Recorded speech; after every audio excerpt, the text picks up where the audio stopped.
રામ રામ મિત્રો, કેમ છો બધા?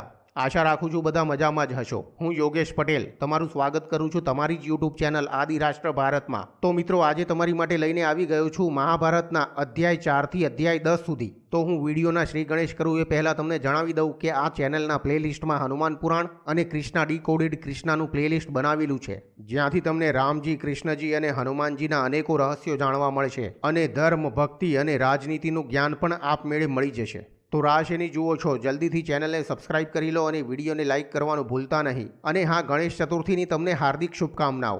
ભગવાન ગણપતિજી તમારા કાર્યોમાં આવનાર સર્વ વિઘ્નો હરી લે એવી મારી ગણપતિજીને પ્રાર્થના છે। તો ચાલો મિત્રો, હવે સીટ બેલ્ટ બાંધી લો, મહાભારતની યાત્રાના શ્રી ગણેશ થાય છે। તો મિત્રો, કોઈ એક સમયની વાત છે। નૈમિષારણ્ય નામના આશ્રમના કુલપતિ ઋષિ શૌનકજી અનેકો ઋષિઓ સાથે 12 વર્ષ ચાલે એવો યજ્ઞ કરાવી રહ્યા હતા। એ આશ્રમમાં એક દિવસ લોમહર્ષણના પુત્ર ઋષિ ઉગ્રશ્રવા આવી પહોંચ્યા। ઋષિ ઉગ્રશ્રવા પુરાણોના જ્ઞાતા અને વિદ્વાન હતા। તે ઉપરાંત જ્યારે વૈશંપાયન ઋષિએ જન્મેજય રાજાને મહાભારતની કથા સંભળાવી હતી, ત્યાં તે હાજર હતા અને પ્રત્યક્ષ રૂપે કથા સાંભળી હતી। તેથી નૈમિષારણ્ય આશ્રમના બધા જ ઋષિમુનિઓ તેમને વીંટળાઈ ગયા અને મહાભારતની કથા સંભળાવવાનો આગ્રહ કરવા લાગ્યા। પણ નૈમિષારણ્ય આશ્રમના કુલપતિ ઋષિ શૌનકજી યજ્ઞના કાર્યમાં પરોવાયેલા હોવાથી બધા ઋષિઓએ એમના આવવાની રાહ જોવાનો પણ આગ્રહ કર્યો।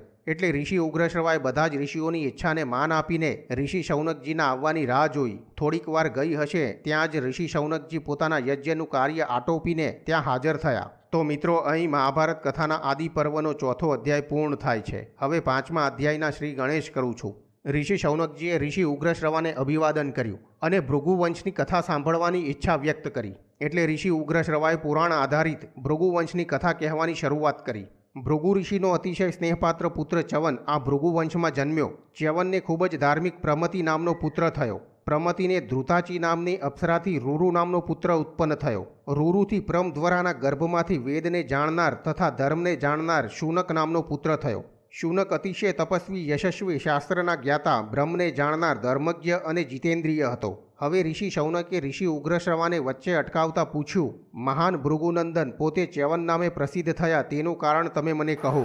ત્યારે ઋષિ ઉગ્રશ્રવા બોલ્યા, મહર્ષિ ભૃગુને શ્રેષ્ઠ અતિશય પ્રિય ખ્યાતનામ પુલોમા નામની પત્ની હતી। તે યશસ્વી ભૃગુ જેવા ચારિત્ર્યવાન સ્વભાવવાળી ધર્મપત્ની પુલોમામાં યોગ્ય સમય ગર્ભ સ્થિર થયો। ત્યારે કોઈ એક દિવસ ધર્મિષ્ઠ ભૃગુ જ્યારે નદીએ સ્નાન કરવા ગયા હતા ત્યારે પુલોમ નામનો રાક્ષસ તેમના આશ્રમ પર આવ્યો। મહર્ષિ ભૃગુપત્ની પુલોમા ખૂબ જ ગુણવાન, પવિત્ર અને પતિવ્રતા નારી હતી, પણ તેની સાથે સાથે તે ખૂબ જ સૌંદર્યવાન અને રૂપવાન પણ હતી। તેના ચહેરા પર એક મનમોહક સ્મિત સદૈવ રહેતું હતું અને તે સદૈવ આનંદમાં રહેતી હતી। જ્યારે ઋષિપત્ની પુલોમાએ આશ્રમમાં આવેલા રાક્ષસ પુલોમને જોયો ત્યારે નિર્દોષ ભાવથી એનો આદર સત્કાર કરવા માટે એને આવકાર આપ્યો। સૌંદર્યવાન ઋષિપત્નીને જોઈને રાક્ષસ પુલોમના હૃદયમાં કામવેગ ઉત્પન્ન થયો હતો। એને મનોમન ઋષિપત્નીનું અપહરણ કરવાની યોજના બનાવી દીધી।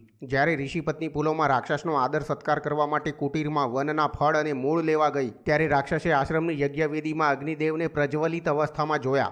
રાક્ષસ અગ્નિદેવ પાસે ગયો અને અગ્નિદેવને સત્ય બોલવાના સોગંદ આપીને ઋષિપત્ની કોણ છે એમ પૂછ્યું। સોગંદ આપ્યા હોવાથી અગ્નિદેવે ગભરાતા ધીમે સ્વરે કહ્યું કે આ ભૃગુપત્ની પુલોમા છે। તો મિત્રો, અહીં મહાભારતના આદિ પર્વનો 5મો અધ્યાય પૂર્ણ થાય છે। જો તમને અહીં સુધીની વાર્તા ગમી હોય તો ચેનલને સબસ્ક્રાઇબ કરી લેજો। ધન્યવાદ। હવે 6ઠા અધ્યાયના શ્રી ગણેશ કરું છું। અગ્નિદેવની આ વાત સાંભળીને રાક્ષસ પુલોમે વરાહનું રૂપ ધારણ કર્યું અને ભૃગુપત્ની પુલોમાને વાયુ તથા મનની તેજ ગતિથી હરી ગયો। તે સમયે પુલોમાના પેટમાં રહેલો ગર્ભ ગુસ્સાથી માતાના ગર્ભમાંથી પડી ગયો હોવાથી એને ચ્યુત થયેલો કહેવાય, એટલે એનું નામ ચ્યવન પડ્યું। માતાના ઉદરમાંથી બહાર પડેલા સૂર્ય જેવા તેજસ્વી આ બાળકને જોઈને જ તે રાક્ષસ પુલોમાને છોડીને પૃથ્વી પર પડ્યો અને ભસ્મીભૂત થઈ ગયો। દુઃખને કારણે બેભાન જેવી અવસ્થા છતાં પોતે સ્વસ્થતા ધારણ કરી સુંદર સાથળવાળી પુલોમા ભૃગુના પુત્ર ચ્યવનને લઈને ભૃગુ પાસે જવા લાગી। સર્વલોકના પિતામહ બ્રહ્માએ સ્વયં તેને જોઈ।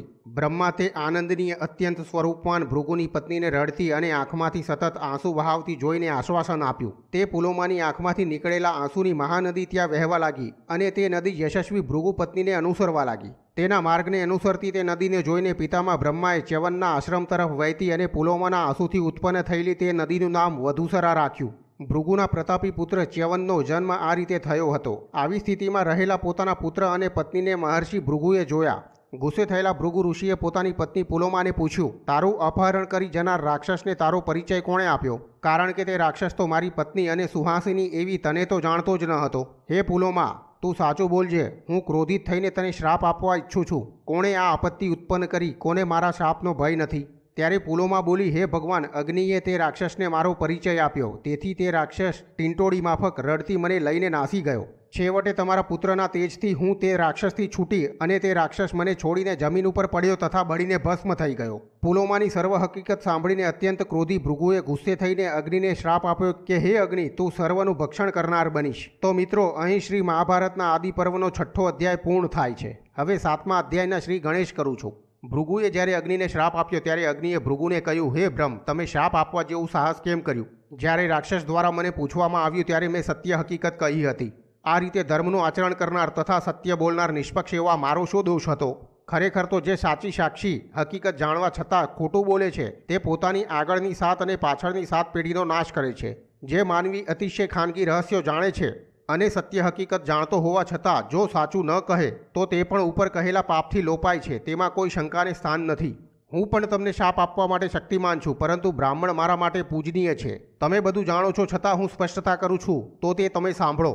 હું મારા યોગ બળથી મને વિભાજિત કરીને ગાર્હપત્ય, દક્ષિણામૂર્તિ આદિ મૂર્તિઓમાં, અગ્નિહોત્રમાં, યજ્ઞમાં અને વિવિધ ક્રિયાઓમાં વસું છું.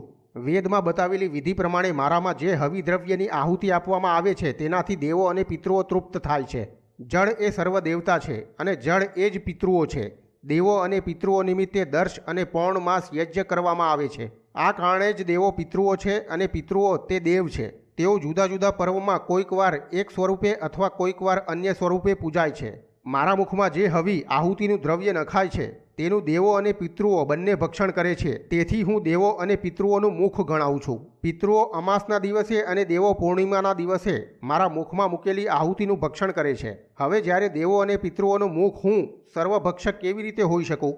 ત્યાર પછી અગ્નિએ થોડો સમય વિચાર કર્યા પછી બ્રાહ્મણોના અગ્નિહોત્ર, સત્ર, યજ્ઞ તથા વિવિધ ક્રિયાઓમાંથી પોતાના સ્વરૂપને પાછું ખેંચી લીધું. એટલે કે તે અગ્નિ આ બધાથી અલગ થઈ ગયો.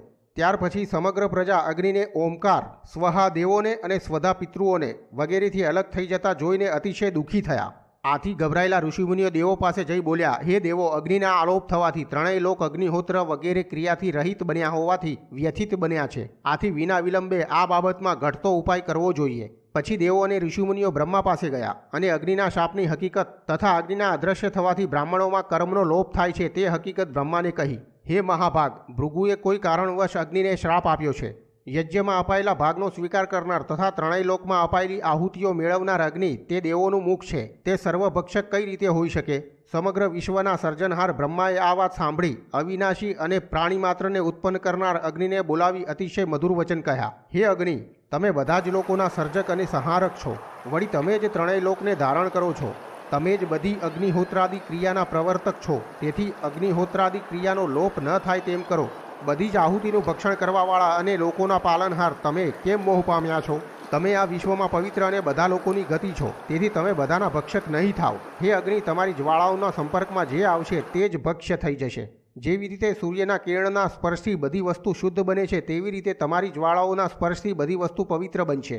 હે સર્વવ્યાપક અગ્નિ, તમે મહાન તેજસ્વી છો. તેથી ભૃગુ ઋષિએ પોતાના તેજથી નીકાળેલા શાપને તમે પોતે તમારા જ તેજથી સત્ય કરી બતાવો તથા તમારા મુખમાં હોમેલા દેવોના તથા તમારા ભાગનો સ્વીકાર કરો. અગ્નિએ પિતામાં બ્રહ્માને કહ્યું કે હું તે પ્રમાણે કરીશ અને આ રીતે બ્રહ્માની આજ્ઞાનું પાલન કરવા માટે ચાલ્યા ગયા. દેવો અને ઋષિમુનિઓ પણ જ્યાંથી જેવી રીતે આવ્યા હતા તેવી રીતે આનંદ પામીને ગયા અને ઋષિમુનિઓ પહેલાંની માફક સર્વક્રિયા, યજ્ઞ વગેરે કરવા લાગ્યા. સ્વર્ગમાં બધા દેવો તથા પૃથ્વી ઉપર પણ બધા ખૂબ જ આનંદિત થયા. અગ્નિના શાપથી મુક્ત થવાથી બધાને પ્રસન્નતા પ્રાપ્ત થઈ. આ અગ્નિના શાપની બાબતમાં જે પ્રાચીન કથા હતી તેનો ઇતિહાસ પુલોમ રાક્ષસનો નાશ તથા ઋષિ ચ્યવનના જન્મની કથા કહેવામાં આવી છે. શ્રી મહાભારતના આદિ પર્વમાં 7મો અધ્યાય સમાપ્ત. હવે 8મા અધ્યાયના શ્રી ગણેશ કરું છું. તે ભૃગુનંદન ચ્યવને સુકન્યા નામની પત્નીના ગર્ભથી પ્રમતિ નામના અતિશય તેજસ્વી પુત્રને જન્મ આપ્યો. પ્રમતિએ એક અપ્સરા ધ્રુતાચી નામની પત્નીના ગર્ભથી રૂરુ નામના પુત્રને જન્મ આપ્યો અને રૂરુએ પ્રમદ્વરાથી શુનકને જન્મ આપ્યો. હે બ્રાહ્મણ, તે રૂરુની સંપૂર્ણ કથા તથા ચરિત્રને હું કહું છું તે તમે હવે ધ્યાનથી સાંભળો. હે મહાન બ્રહ્મઋષિઓ, પહેલાના સમયમાં તપ અને વિદ્યાથી યુક્ત અને પ્રાણી માત્રનું હિત વિચારનાર સ્થૂળકેશ નામના મહાન ઋષિ થયા હતા. તે સમયે વિશ્રવાવસુ નામના એક પ્રસિદ્ધ ગંધર્વ રાજે મેનકા નામની અપ્સરાથી એક સંતાનને જન્મ આપ્યો. પછી તે અપ્સરા મેનકાએ યોગ્ય સમયે તે સંતાનને સ્થૂળકેશ ઋષિના આશ્રમ પાસે છોડી દીધું. મેનકા તેને નદીના કિનારે મૂકીને છોડી ગયા પછી દેવકન્યાની માફક શોભતી તેજસ્વી ઉજ્જળ નદીના કિનારે ત્યજી દેવામાં આવેલી તથા ભાઈ બહેનથી રહિત તે કન્યાને મહર્ષિ સ્થૂળકેશે જોઈ. બ્રાહ્મણોમાં શ્રેષ્ઠ તે ઋષિવર ઋષિકેશે તે કન્યાને જોઈ વશ બનીને ઉપાડી લીધી અને તેનું પાલન કરવા લાગ્યા. કમળ જેવી અતિશય સ્વરૂપવાન કન્યા તે ઋષિના પવિત્ર આશ્રમમાં મોટી થવા લાગી. રૂપ, ગુણ અને બુદ્ધિથી બધી સ્ત્રીઓમાં તે શ્રેષ્ઠ હતી. તેથી મહર્ષિએ તે કન્યાનું નામ પ્રમધ્વરા રાખ્યું. ધર્માત્મા તથા આત્મવાન રૂરુએ તે ઋષિના આશ્રમમાં પ્રમધ્વરાને જોઈ અને કામ પીડિત બની ગયા. ભૃગુવંશીય રૂરુએ પોતાના મિત્ર દ્વારા પિતા સમક્ષ પોતાની આ લાગણી વ્યક્ત કરી ત્યારે પ્રમતિ આ સાંભળીને યશસ્વી સ્થૂળકેશ પાસે ગયા. પ્રમધ્વરાના પિતા સ્થૂળકેશે પોતાની આ કન્યાનું રૂરુ માટે વાગદાન કર્યું અને ઉત્તરા ફાલ્ગુની નક્ષત્રમાં તેમના લગ્નનો નિશ્ચય કર્યો. ત્યાર પછી લગ્નના થોડા દિવસ પહેલા દિવ્ય રૂપવાળી તે પ્રમધ્વરા પોતાની સખીઓ સાથે રમતી હતી ત્યારે તેણે એક લાંબા સર્પને જોયો નહીં. કાળથી પ્રેરાયેલી અને મરવાની ઈચ્છાવાળી તેણીએ તે સર્પ ઉપર પોતાનો પગ મૂક્યો. કાળથી પ્રેરાયેલા તે સર્પે પણ પ્રમત્ત બનીને તે બાળાના શરીરમાં ઝેરવાળા દાંતથી અત્યંત તીવ્ર ડંખ દીધો. સર્પે ડંખ દીધો કે તુરત જ તે પ્રમધ્વરા અચાનક જમીન ઉપર પડી ગઈ અને તેના પ્રાણ ચાલ્યા ગયા હોવાથી સ્વરૂપવાન હોવા છતાં જાણે અદર્શનીય થઈ ગઈ. પ્રમધ્વરાના શરીરનો રંગ બદલાવા લાગ્યો, જાણે કે તે સર્પના ઝેરથી પીડાતી સળગતી ધરતી ઉપર સૂતી હતી. મૃત્યુ પામવા છતાં પણ તે પાતળી કમરવાળી વધારે સુંદર લાગવા માંડી. પ્રમધ્વરાના પિતા સ્થૂળકેશે તથા બીજા ઋષિમુનિઓએ તે કમળ સમાન તેજસ્વી અને ભૂમિ ઉપર પડેલી નિશ્ચેષ્ટ કન્યાને જોઈ. બધા શ્રેષ્ઠ બ્રાહ્મણો ત્યાં ઉપસ્થિત થયા. સ્વસત્યાતેત્ર, મહાજાનુ, કુશિક, શંખમેખલ, ભારદ્વાજ, કૌણકુત્સ, આર્ષ્ટિશેણ, ગૌતમ, પ્રમતિ તથા તેમનો પુત્ર રૂરુ અને બીજા અનેક તે વનમાં રહેનાર તે કન્યાને સર્પના ઝેરથી મૃત્યુ પામેલી જોઈને રડવા લાગ્યા. રૂરુ તો શોકથી વ્યાકુળ બનીને તથા કરુણાસભર બનીને ત્યાંથી બહાર ચાલ્યો ગયો. શ્રી મહાભારતના આદિ પર્વમાં 8મો અધ્યાય સમાપ્ત. હવે 9મા અધ્યાયના શ્રી ગણેશ કરું છું. અતિશય શોકથી પરવશ બનીને રૂરુ કરુણ સ્વરે ખૂબ જ વિલાપ કરતા પ્રમધ્વરાનું સ્મરણ કરતો શોકાકુળ બનીને આ પ્રમાણે કહેવા લાગ્યો. પાતળા અંગોવાળી અને મારા શોકને વધારનારી તે ધરતી ઉપર સૂતી છે. મારા માટે અને મારા સ્વજનો માટે આનાથી અધિક દુઃખ બીજું શું હોય?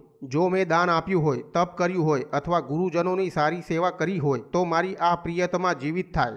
જો હું જન્મથી જ વ્રતનું આચરણ કરનાર અને જીતેન્દ્રિય રહ્યો હોઉં તો આજે જ મારી આ મનોરમા પ્રમધ્વરા ઊભી થાય. આ સાંભળીને દેવદૂત બોલ્યા, હે રૂરુ, તું અતિશય દુઃખને કારણે જે કંઈ કહે છે તે બધું જ નિરર્થક છે. હે ધર્માત્મા, જેમનું આયુષ્ય પૂરું થઈ ગયું હોય તેને ફરી આયુષ્ય મળતું નથી. આ બિચારી ગંધર્વ કન્યા અપ્સરાનું આયુષ્ય પૂરું થઈ ચૂક્યું છે. તેથી હે ભાઈ, તું શોકથી તારા ચિત્તને કોઈ પણ પ્રકારે વ્યાકુળ બનાવીશ નહીં. પરંતુ મહાત્મા દેવોએ પહેલાં આના માટે એક ઉપાય બતાવ્યો છે. તેથી હે ભાઈ, જો તમે આ ઉપાય કરવા ઈચ્છતા હો તો આ પ્રમધ્વરાને પ્રાપ્ત કરી શકશો. રૂરુ બોલ્યા, આકાશમાં વિહાર કરવાવાળા હે દેવદૂત, દેવતાઓએ જે ઉપાય બતાવ્યો છે તે તમે મને બતાવો. તે સાંભળી હું તે પ્રમાણે કરીશ. તમે મને દુઃખમાંથી બચાવો. દેવદૂત બોલ્યા, હે ભૃગુનંદન રૂરુ, તમે આ કન્યાને તમારું અડધું આયુષ્ય આપો. તેનાથી તમારી પત્ની પ્રમધ્વરા જીવિત થશે. રૂરુ બોલ્યા, આકાશમાં વિહાર કરનાર ઉત્તમ દેવદૂત, હું આ કન્યાને મારું અડધું આયુષ્ય આપું છું. શૃંગાર, સૌંદર્ય, આભૂષણોથી શોભતી મારી પ્રિયતમા સજીવન થાય. ત્યાર પછી શ્રેષ્ઠ દેવદૂત અને ગંધર્વરાજ વિશ્રવાવસુ બંને ધર્મરાજ પાસે જઈને આ પ્રમાણે કહેવા લાગ્યા, હે ધર્મરાજ, તમે જો અનુમતિ આપો તો રૂરુની મૃત્યુ પામેલી પત્ની પ્રમધ્વરા રૂરુના અર્ધા આયુષ્યથી જીવિત થાય. તે સાંભળીને ધર્મરાજ બોલ્યા, હે દેવદૂત, જો તમે આ પ્રમાણે ઈચ્છતા હો તો રૂરુની પત્ની પ્રમધ્વરા રૂરુનું અડધું આયુષ્ય મેળવી ફરી જીવિત થાય. ધર્મરાજે જ્યારે આ પ્રમાણે કહ્યું ત્યારે તે શ્રેષ્ઠ સૌંદર્યવાન કન્યા પ્રમધ્વરા રૂરુનું અડધું આયુષ્ય મેળવીને જાણે કે નિંદ્રામાંથી જાગી હોય તેમ ઉઠી. ભવિષ્યમાં એ પણ આપણને જોવા મળશે કે પોતાના આયુષ્યનો અડધો ભાગ પોતાની પત્નીને આપવાથી ઉત્તમ તેજસ્વી રૂરુના લાંબા આયુષ્યનો અડધો ભાગ ઓછો થયો હતો. ત્યાર પછી ઉત્તમ દિવસે રૂરુ અને પ્રમધ્વરાના પિતાએ ખૂબ જ આનંદપૂર્વક તે બંનેના લગ્ન કરાવ્યા અને તે બંને પરસ્પર એકબીજાનું કલ્યાણ થાય એ રીતે રહેવા લાગ્યા. કમળના તંતુ જેવી કોમળ અને સ્વરૂપવાન તે દુર્લભ પત્નીને પ્રાપ્ત કર્યા પછી વ્રતનું પાલન કરનાર રૂરુએ સર્પોનો નાશ કરવાની પ્રતિજ્ઞા લીધી. રૂરુ જ્યાં જ્યાં સર્પ જુએ ત્યાં સર્પને તે અતિશય ક્રોધને વશ બનીને પોતાની શક્તિથી લાઠીનો પ્રહાર કરીને મારતો હતો. એક દિવસ તે જ્ઞાની રૂરુ ઘોર જંગલમાં ગયો અને ત્યાં એકે બે મુખવાળા સાપને સૂતેલો જોયો. તે બે મુખવાળા સાપને જોઈને જ્યાં રૂરુ ગુસ્સે થઈને યમના દંડ જેવી લાકડી ઉઠાવીને તેને મારવા ગયો ત્યાં તે બે મુખવાળો સાપ બોલ્યો, હે તપોધન, આજે મેં તમારો કોઈ અપરાધ કર્યો નથી તો ક્રોધને વશ બનીને શા માટે મને મારો છો? મહાભારતના આદિ પર્વમાં 9મો અધ્યાય સમાપ્ત. હવે 10મા અધ્યાયના શ્રી ગણેશ કરું છું. રૂરુ બોલ્યા, હે સર્પ, કોઈ એક સર્પે મારી પ્રિયતમાના પ્રાણ ડંખ મારીને હરી લીધા હતા. તેથી મેં આ ભયાનક નિર્ણય કર્યો છે. જ્યારે હું કોઈ પણ સર્પને જોઈશ ત્યારે હું તેને મારી નાખીશ. તેથી હું તને મારવા ઈચ્છું છું. તું આજે જીવનથી મુક્ત બનીશ. એટલે ડુંડુંબ નામનો તે સર્પ બોલ્યો, હે જ્ઞાની, જે સર્પ માનવીને ડંખ દેશે તે બીજા પ્રકારના હોય છે. આથી દરેક સર્પનું નામ સાંભળીને અથવા જોઈને ઝેર વગરના બે મુખવાળા સર્પની હિંસા કરવી યોગ્ય નથી. બે મુખવાળા સાપ દુઃખ ભોગવવામાં અન્ય સર્પ જેવા જ છે, પરંતુ તેમનો સ્વભાવ બીજા સર્પોથી જુદો છે. દુઃખ બધાના સમાન છે, પરંતુ સુખ અલગ છે. તેથી ધર્મના વિદ્વાન હોવાથી આપને બે મુખવાળા સર્પની હિંસા કરવી યોગ્ય નથી. ત્યાર પછી ભયથી ગભરાયેલા તે સર્પની વાત સાંભળીને રૂરુએ તે બે મુખવાળા ડુંડુંબ સાંપને ઋષિ માનીને માર્યો નહીં. સંશયથી ઘેરાયેલા તે સર્પને જોઈને રૂરુએ કહ્યું, હે ભગવાન સર્પ, આવી સર્પયોની પ્રાપ્ત કરનાર તમે કોણ છો? ડુંડુંબ બોલ્યો, હે રૂરુ, પહેલાં હું સહસ્ત્રપાત નામનો ઋષિ હતો, પરંતુ પછી એક બ્રાહ્મણના શાપથી હું સર્પ બન્યો. રૂરુ બોલ્યા, હે સર્પશ્રેષ્ઠ, બ્રાહ્મણે ગુસ્સે થઈને તમને શાપ શા માટે આપ્યો હતો અને ક્યાં સુધી તમારું આ સર્પ શરીર રહેશે? તો મિત્રો, મહાભારતના આદિ પર્વમાં 10મો અધ્યાય સમાપ્ત. હવે આવતીકાલે 11મો અધ્યાય લઈને ઉપસ્થિત થઈ જઈશ તમારી સેવામાં. કૃપા કરીને વિડીયોને લાઇક અને ચેનલને સબસ્ક્રાઇબ કરવાનું ભૂલતા નહીં.